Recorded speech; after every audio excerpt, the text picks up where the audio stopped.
តាវីដេអូមួយនេះខ្ញុំធ្វើផ្ញើជូនទៅអ្នកដែលបន្ទោសមេបន្ទោសផ្កាយបន្ទោសម្ដាយអត់ចៃទ្របឲ្យបានរស់ស៊ីអត់មានណាមកជុំឯណាងុំបន្ទោសសង្គមជី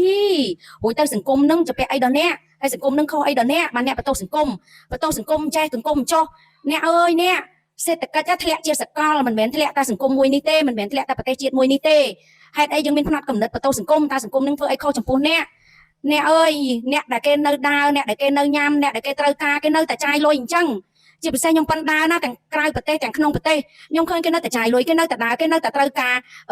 អីដែលគេកដោឲ្យខ្លួនឯងគាត់ថាគេអត់សូវចាយអីដែលមិនចាំបាច់តែប៉ុណ្ណឹងតែរឿងថា